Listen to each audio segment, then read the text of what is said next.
ہماری سیاست میں دینی پس منظر کے ساتھ کوئی بھی کردار ادا کرنا آسان کام اس لیے بھی نہیں ہے کہ لوگ علماء کرام سے بہت بلند اخلاقی معیار کی توقعات وابستہ کر لیتے ہیں جو سیاست میں قائم کرنا ممکن نہیں ہوتا۔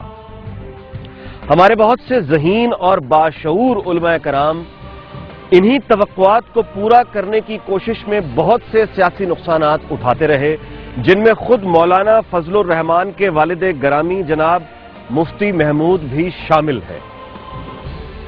مولانا کا امتیاز یہ ہے کہ انہوں نے اپنے والد کی سیاست کو سامنے رکھ کر بہت کچھ سیکھا۔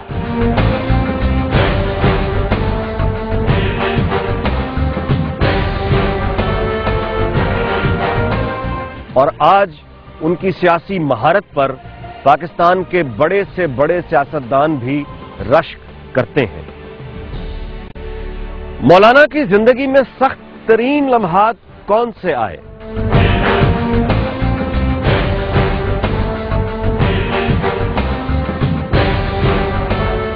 اپنے ہم اثر سیاستدانوں کو وہ کس نظر سے دیکھتے ہیں، اور سب سے بڑھ کے یہ کہ پاکستان کے نوجوان طبقے کے لیے کیا ان کے پاس مستقبل کے حوالے سے کوئی اچھی خبر ہے؟ آج ہم اس کی تلاش کریں گے۔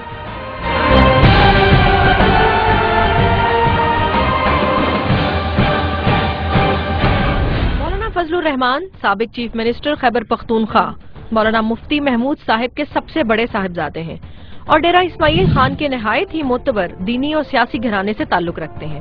مولانا فضل الرحمان اپنے والد کی وفات کے بعد پہلے جمعیت علماء اسلام کے سیکریٹری جنرل اور بعد میں جمعیت علماء اسلام فضل الرحمان گروپ کے امیر بنے اور اب تک اس عہدے پر برقرار ہیں۔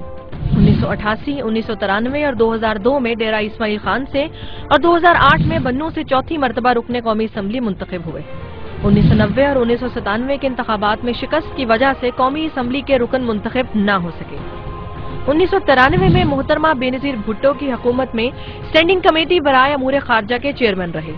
2004-2007 تک قومی اسمبلی کے قائد حزب اختلاف رہے اور اس وقت مولانا فضل الرحمان پارلیمنٹ کی کشمیر کمیٹی کے چیئرمین۔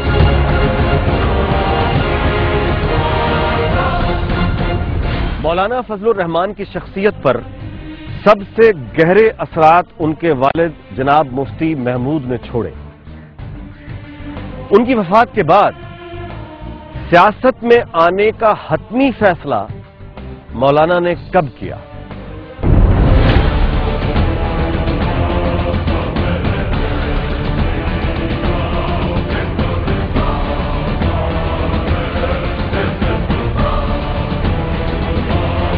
خاندانی ماحول میں تو سب سے زیادہ اثر والد صاحب کا ہی ہے۔ سیاسی میدان میں ان کا جو قوت استدلال تھا اور جس سنجیدگی کے ساتھ وہ معاملے کو لیتے تھے، اور اس میں ایک میاں نہروی کا جو ایک تاثر تھا ان سے جو ابھرتا تھا، تو وہ ساری چیزیں ایسی ہیں کہ فوری بعد جب میرے چھوٹے بھائی کو پتہ چلا اور وہ رونے لگ گئے تو میں نے ان سے کہا نہیں،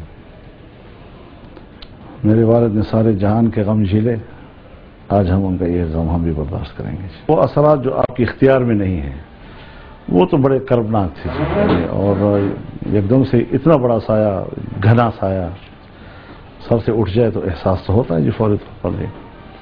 لیکن جماعت نے پھر مجھے کھینچا کہ تم جماعتی کام کی طرف آؤ، اور اس کام میں ایک عرصہ گزرا میرا کہ مجھے تردد رہا، لیکن چونکہ مفتی صاحب کی جو دنیا سے جاتے وقت سیاسی سوچ تھی